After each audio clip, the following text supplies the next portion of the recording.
आकाशवाणी संबलपुर आंचलिक खबर पढ़ुछन भारत गौरव दास। जुहार पहला मुख्य खबर। देशर 11,000 सक्षम अंगनवाड़ी केन्द्र के उद्घाटन कले केन्द्र महिला और शिशु विकास मंत्री अन्नपूर्णा देवी। 2 दिनिया झारखंड गस्ती जाइकरी भिन्न भिन्न कार्यक्रम थी जोगदेले मुख्यमंत्री। समवाय समिति सशक्तिकरण लगी 2 दिनिया जातीय स्तरीय समीक्षा बैठक है मूल। वरिष्ठ अभिनेता मिथुन चक्रवर्ती को 2022 बछर लगी मिलवा दादा साहेब फाल्के पुरस्कार और पश्चिम ओडिशार भिन्न भिन्न जिला न आइज है जन अभियोग शुणाणी।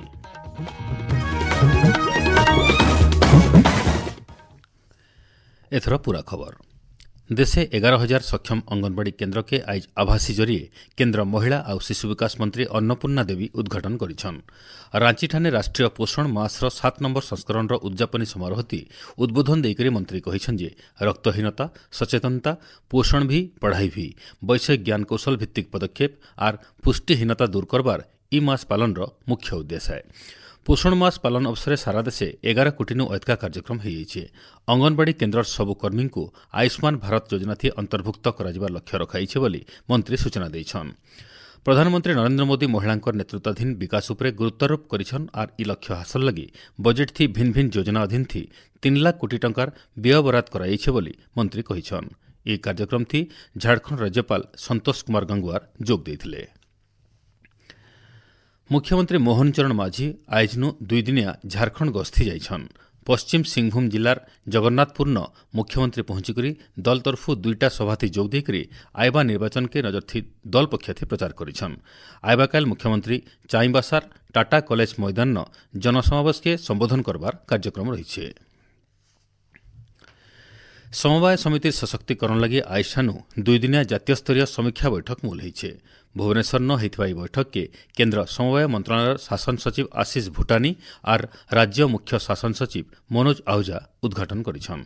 श्री भूटानी तांकर अभिभाषण ती समवाय सशक्तिकरण लगी नियाइथिबा बहुतटे पदक्षेप बाबदे आलोकपात करिथिले। केन्द्र सरकार जेन योजना और कार्यक्रम प्रणयन करुछन सेटा साधारण लोकर पाखे पहुंचबार दरकार। एथिर लगी प्राथमिक कृषि समवाय समितिर सशक्तिकरण जरूरी है। समवाय सशक्तिकरण लगी केन्द्र सरकार जेन रोड मैप प्रस्तुत करिछन सेटाके धारित समय भितरे पूरा करबार के श्री भूटानी गुरुत्व देइछन।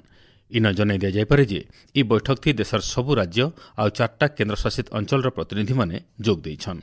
अलगा मानक भितरे जातीय दुग्ध बोर्ड जातीय मत्स्य बोर्ड भिन्न भिन्न राज्यर समवाय बैंक कार्यनिर्वाही अधिकारी और नाबार्ड वरिष्ठ अधिकारी माने भी बैठक थी भाग नैछन। ओडिशा के कुपोषण मुक्त करबार लगी गाँ गाँ न जनसचेतनता सृष्टि करबार संगे पोषण अभियान ती तृणमूल स्तर कर्मकर्ता माने मन देकरी काम करबार के पड़वा बोली उपमुख्यमंत्री प्रभाती परिड़ा कहिछन। आज भुवनेश्वर राज्य महिला और शिशु प्रतिष्ठान होइथिबा राज्यस्तरीय पोषण मास 2024 उत्सव ती जोग देकरी उपमुख्यमंत्री कहिछन जे तृणमूल स्तर कर्मकर्ता माने पोषण अभियान योद्धान। जिला स्तरीय अपपुष्टि समस्यार और निराकरण विषय उपरे खास ध्यान देवार के से कर्मकर्ता मान को परामर्श देछन। पोषण लगी आंचलिक खाद्य संगे खाद्य विविधता के प्राधान्य देवार लगी भी से जोर देथिले। भरतपुर मामलार विचार विभागीय तदंत आइठानु मूल होइछे। भुवनेश्वर सर्किट हाउस ठाने जस्टिस चित्तरंजन दासकर अध्यक्षता पहला बैठक अनुष्ठित होइछे। बैठक उतरु गणमाध्यम के सूचना देकरी विचार विभागीय तदंत कमिशन सचिव कहिछन जे ई घटना थी सामिल थिबा पक्षंकर ठानु सत्यपाठ मगाइछे। आइबा काल ई बाबदे विधिबद्ध भावे विज्ञप्ति बाहरबा। 21 दिन भितरे सत्यपाठ दाखल करबार के पक्षों को कहाजिबा। सत्यपाठ जांच उतरु साक्ष्य ग्रहण मूल हवा बोली से कहिछन। नुआ योजना प्रणयन और आर्थिक साहाय्य पशुपालक मानकर कल्याण लगी राज्य सरकार प्रतिश्रुतिबद्ध बोली मत्स्य और प्राणी संपद विभाग और एमएसएमई मंत्री गोकुलानंद मल्लिक कहिछन। भुवनेश्वर लक्ष्मीसागर ठाने आज प्राणी चिकित्सक प्रशिक्षण प्रतिष्ठान नुआ सम्मिलनी कक्ष के उद्घाटन करबार अवसर से कहिछन जे राज्य मुख्यमंत्री कामधेनु योजना कार्यकारी करबार लगी कैबिनेट अनुमोदन देइछे। इटा हेले दुग्ध उत्पादन बढ़वार सहित गो विकास और गोपालकंकर आर्थिक उन्नति हो पारबा। पाखापाखि 15 लाख गोपालक ई योजना थी लाभ पाइबे बोली से कहिछन। योजनार सफल रूपायन लगी तालीम और प्रशिक्षण के जोर दिया। ई नुआ करी तैयार होइतिबा सम्मेलनी कक्ष ई दिगे खास उपयोगी हो पारबा बोली मंत्री श्री मल्लिक कहिछन। ई कार्यक्रम थी विभागीय वरिष्ठ पदाधिकारी माने जोग देथिले। आपण माने खबर सुनछन आकाशवाणी संबलपुर केन्द्रनु। वरिष्ठ अभिनेता मिथुन चक्रवर्ती को 2022 वर्ष लगी दादा साहेब फाल्के पुरस्कार दिया। केन्द्र सूचना और प्रसारण मंत्री अश्विनी वैष्णव आज यह पुरस्कार घोषणा करिछन। चलचित्र उद्योगर प्रतिष्ठित व्यक्ति भितर मिथुन चक्रवर्ती को सम्मानित करवार थी अतुलनीय आनंद और गर्व होइछ बोली मंत्री श्री वैष्णव कहिछन।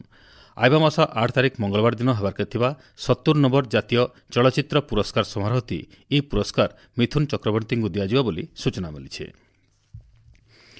संबलपुर जिला जुजुमुरा ब्लॉक कार्यालय जिलापाल और एसपींकर मिलित जन अभियोग शुणाणी आज होती। मोट 71टा अभियोग आसीथिबार बेले 12टा अभियोगर सेहिठाने समाधान कराइथिला।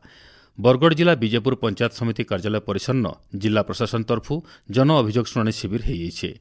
ई शिविर थी मोट 160टा अभियोग भितरु 136टा व्यक्तिगत और 24टा सामूहिक अभियोग शुणाणी करी इतार तुर्ती समाधान करबार के जिलापाल विभागीय अधिकारी मानकु निर्देश दैछन। नुआपड़ा जिला सीनापाली ब्लॉक सम्मिलनी कक्षन जिलापालकर जुग्म अभियोग शुणाणी शिविर होइछे। ई शिविर थी 146टा अभियोगर शुणाणी कराइथिला। बौद्ध जिला सदर ब्लॉक बहिराठाने जिला प्रशासन तरफु होइथिबा जनशुणाणी शिविर थी 150टा अभियोग आसीथिबार बेले 45टा अभियोगर तुर्ती समाधान कराइछे। देवगढ़ जिला बारकोट ब्लॉक कंटापाली ग्राम पंचायत होइथिबा अभियोग शुणाणी शिविर थी 81टा अभियोग आसीथिला। इतार भितर 50टा सामूहिक और 31टा व्यक्तिगत अभियोग होइथिबार जଣାपड़िछे।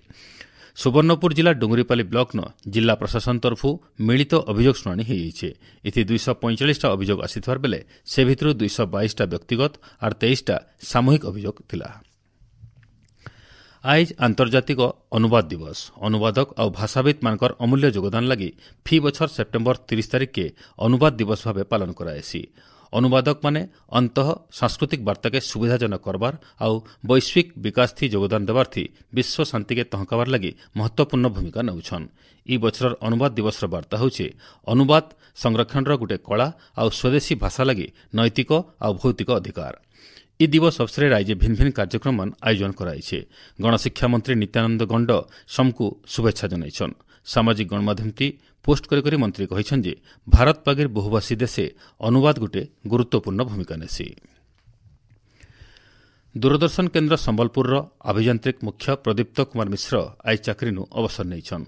से 1988 मसीहा चाकरी जीवन मूल करी दीर्घ 36 बछर आकाशवाणी और दूरदर्शन केन्द्र मानके काम करथिले। सेंता आकाशवाणी केन्द्र राउरकेलार कार्यक्रम मुख्य आह्लादिनी होता आज अवसर नैछन। से 1994 मसीहा आकाशवाणी जयपुर केन्द्रनु तांकर चाकरी जीवन मूल करथिले। पछे आकाशवाणी भवानीपाटना ब्रह्मपुर और राउरकेला से काम करिछन। आकाशवाणी संबलपुर केन्द्र हिंदी पक्ष पाली दिए। ई अवसर केन्द्र कर्मचारी मानकर भितरे हिंदी भाषा थी पत्र लिखन अनुवाद वक्तृता और प्रश्नोत्तर प्रतियोगिता कराइथिला। केन्द्र अभियांत्रिक मुख्य प्रदीप्त कुमार मिश्रंकर अध्यक्षता थी आज होइथिबा उद्यापनी समारोह थी अवसरप्राप्त हिंदी प्राध्यापक और अनुवादक डॉक्टर जयंत करशर्मा मुखिया कुन भाव जोग देकरी कृति प्रतियोगी मानकु पुरस्कार बांटिथिले। इतार संगे केन्द्र कार्यक्रम मुख्य मनीष भट्टाचार्य फिल समारोह थी भाषण देथिले। हिंदी प्रभारी क्षेत्रमणि विभार ई कार्यक्रम के परिचालना करथिले। हीराकुद जलभंडार आज 6टा गेट बंद कराइछे। एछन 2टा गेट देकरी फी सेकेंड थी 77,356 घनफुट पाइन महानदी के छड़ा जाउछे। सेंता फी सेकेंड थी 1,15,475 घनफुट पाइन आसुछे। संजर 6 बजे तक जलभंडार जलस्तर 629.85 फुट रहीछे। पार्वण ऋतु थी राज्य खाद्य अपमिश्रण करुवा लोकर विरोध दृढ़ कार्यानुष्ठान नियाजिबा बोली खाद्य जोगाण मंत्री कृष्णचंद्र पात्र कहिछन। खासकरी गुरसनु तैयारी दर उपरे कड़ा नजर रखाजिबार संगे भिन्न भिन्न मिठा तैयार करुवा लोकर उपरे चढ़ऊ कराजिबा। अपमिश्रण होतुवा प्रमाण मिलले कार्यानुष्ठान नेबार के विभागीय अधिकारी मानकु निर्देश दिया जाइछे बोली मंत्री श्री पात्र गणमाध्यम के कहिछन। दक्षिण पश्चिम मौसुमी बायु राज्यनु फेरुथुवार बेले केतेटा जागान वर्षा होउछे। आइबा काल बरगढ़ बलांगीर नुआपड़ा और कलाहांडी सहित 12टा जिल्लान वर्षा होइपारे। इताके नेकरी भुवनेश्वर आंचलिक पाणीपाग विज्ञान केन्द्र तरफु सतर्क कराइछे। शेषे मुख्य खबर फेर घाए। देशर 11,000 सक्षम अंगनवाड़ी केन्द्र के उद्घाटन कले केन्द्र महिला और शिशु विकास मंत्री अन्नपूर्णा देवी। 2 दिनिया झारखंड गस्ती जाइकरी भिन्न भिन्न कार्यक्रम थी जोग देले मुख्यमंत्री। समवाय समितिर सशक्तिकरण लगी 2 दिनिया जातीय स्तरीय समीक्षा बैठक है मूल। वरिष्ठ अभिनेता मिथुन चक्रवर्ती को 2022 बछर लगी मिलवा दादा साहेब फाल्के पुरस्कार और पश्चिम ओडिशार भिन्न भिन्न जिलान आज है जन अभियोग शुणाणी। आज आंचलिक खबर शेष है। जुहार।